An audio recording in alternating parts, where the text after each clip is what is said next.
Robert Adams, confiez-moi tous vos bagages. D'après un enseignement du sage de Sédona, en date du 2 juin 1991. Question. Robert, doit-on s'abandonner au maître de la même manière que l'on s'abandonne au Seigneur? Il n'y a aucune différence. Pourriez-vous donner un exemple? Le maître, Dieu, le soi ne font qu'un. Je veux dire, pouvez-vous donner un exemple d'abandon au maître? Disons que vous êtes malade. Comment abandonner la maladie au maître? Vous diriez simplement, maître, prends ceci. Je te le donne. Tu sais quoi en faire. Je t'abandonne chaque iota de mon être. Je ne m'en soucie plus et je ne m'en soucierai plus. Tout appartient maintenant. Mes sentiments, mes émotions, mon corps, ce qui semble être une maladie, je te le remets. Fais-en ce que tu veux. J'en suis libéré. Et c'est tout. Et que feriez-vous comme le gourou avec cela? Peu importe. Je le mâcherai, je le recracherai. Vous pouvez faire cela parce que vous n'êtes pas affecté, n'est-ce pas? Est-ce ainsi que cela peut se faire? Il n'y a personne qui soit affecté. Personne n'est à la maison. Ce que vous faites en réalité, c'est le donner à l'univers. Et comme l'univers n'existe pas vraiment, tout cela ne va nulle part. Tout cela est une non-entité. Tout cela n'est que le Seigneur. Cela a toujours été le Seigneur, mais vous l'avez vu différemment. Pouvez-vous comprendre maintenant pourquoi Ramana Maharshi, lorsqu'il était mourant, a déclaré: Qui meurt? Il n'y a nulle part où aller, où je puisse aller. Comment puis-je être malade? Comment puis-je mourir? Et Ramakrishna a dit fondamentalement la même chose. Parce que pour ces sages, ce qu'on appelle le cancer est Dieu. Je sais que c'est difficile de le voir comme ça. Ce que vous voyez comme une maladie est une manifestation horrible, n'est-ce pas? Mais un sage, lui, ne voit que le Seigneur. Il ne voit pas le Seigneur comme la maladie. Il n'y a pas de maladie qui puisse se transformer en bonne santé. Il ne voit que le Seigneur, comme le Seigneur. Un miroir peut refléter la maladie, mais la maladie n'affecte pas le miroir, n'est-ce pas? Dans le miroir, vous pouvez voir quelqu'un mourir d'un cancer, mais rien n'arrive au miroir. Le sage est comme le miroir, la réalité absolue. Par conséquent, lorsque vous confiez vos problèmes au sage ou au maître, vous les confiez à l'éternité, et ils se dissolvent tous dans le néant d'où ils proviennent. Robert, cela veut dire que vous vous donnez à vous-même lorsque vous faites cela. Lorsque vous donnez au maître, je veux dire, vous vous donnez à vous-même.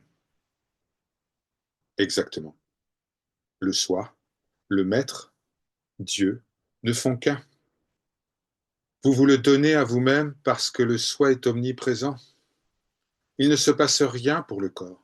Ce corps n'existe pas. Tout est le soi. Tout ce que vous voyez en dehors de cela n'est qu'une apparence, mithya, une illusion, comme l'eau dans le mirage. C'est comme un rêve qui semble réel. Imaginons encore que vous ayez un rêve et que vous dépérissiez à cause d'un cancer. Ou alors, mieux, disons que je suis dans votre rêve et que vous me voyez mourir d'un cancer et que je dépéris. Vous me regardez, vous dites: Robert, regardez ce qui vous arrive. Comment pouvez-vous permettre que cela vous arrive? Pourquoi ne te guéris-tu pas, Robert? Et je souris, parce que je sais que c'est un rêve. Et je vous dis: Tu ne vois pas que c'est un rêve, que cela n'arrive pas vraiment? Mais tu dis, si c'est le cas, regarde-toi. Tu saignes, tu as des plaies partout, tu n'es rien d'autre qu'un os. Et je continue à rire. C'est ce que tu vois parce que tu t'identifies au rêve. Vous dites, non, non, je ne suis pas identifié, vous voyez, je peux vous pincer, vous allez le sentir, n'est-ce pas? Je réponds, oui, mais c'est un pincement dans le rêve. Et puis, tout d'un coup, vous vous réveillez et vous êtes vous-même. Aucune de ces choses ne s'est réellement produite. Ainsi, cette vie est appelée le rêve mortel. Nous apparaissons réels. Le monde apparaît réel. Il y a des beaux arbres, des montagnes. Il se passe des choses horribles. Toutes sortes de choses se produisent dans ce monde. Mais c'est un monde de rêve. Vous vous êtes identifié au rêveur, donc vous voyez le rêve. Lorsque vous vous réveillez, vous êtes le soi, autonome, réalité absolue. C'est ainsi que je vous vois maintenant. Si vous voulez voir autre chose, c'est votre affaire. Robert, que se passe-t-il lorsque on ne s'identifie pas à ce que nous voyons? Si vous ne vous identifiez pas à ce que vous voyez, vous ne ferez l'expérience de rien d'autre que le soi. Vous ferez l'expérience de la réalité absolue. Mais ce n'est pas une expérience indirecte, c'est une expérience directe qui se passe du mental et des perceptions. Alors, disons que quelqu'un est malade et ne s'identifie pas à cette maladie. Cela signifie que la maladie disparaîtra? Encore une fois, l'essentiel n'a pas été compris. À qui la maladie arrive-t-elle? La maladie est une illusion complète, tout comme la personne est une illusion complète. Dans le rêve, la personne rêvée était une illusion et son cancer est une illusion. Mais cela semble arriver quand même à cette personne, même si c'est une illusion. Oui, tout comme l'eau semble réelle dans le mirage. Mais c'est une apparence.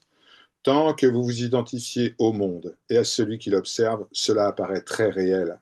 Dans la mesure où vous croyez que vous êtes le phénomène corps-esprit, dans cette mesure, tout est réel pour vous. Mais comment, Robert, comment ne pas vous identifier au corps quand le corps est évidemment là? En travaillant sur vous-même et en vous demandant, mais qui ressent ce corps? Et en suivant cette démarche. Ou alors, en abandonnant à Dieu, au Maître, tous vos problèmes, toutes vos pensées et toute idée de je suis ce corps et ce mental. Enlevez ce fardeau de vos épaules. Laissez-moi porter vos bagages.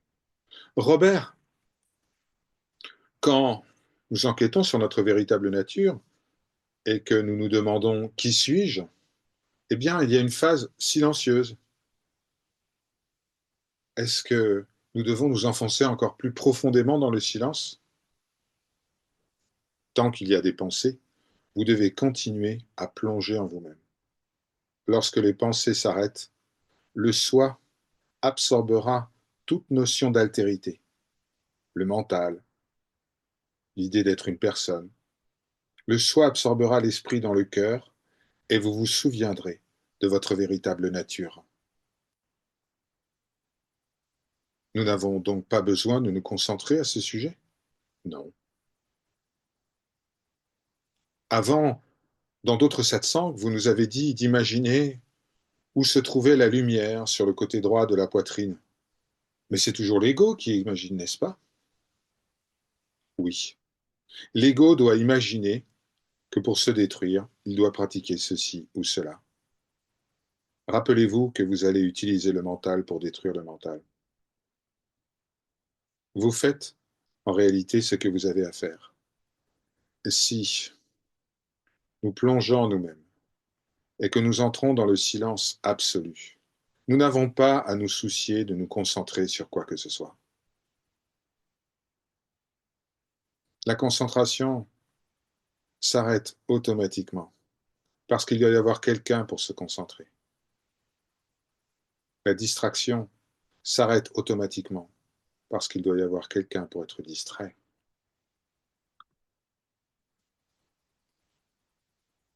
Concentration et distraction sont donc dans le domaine du mental? Absolument.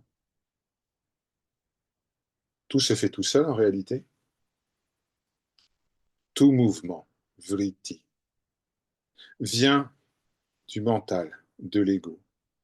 Quand tout mouvement s'arrête, alors la réalité se révèle à elle-même, sans intention et sans attente. Hari Om Tat Sat. Ceci est parole de vérité.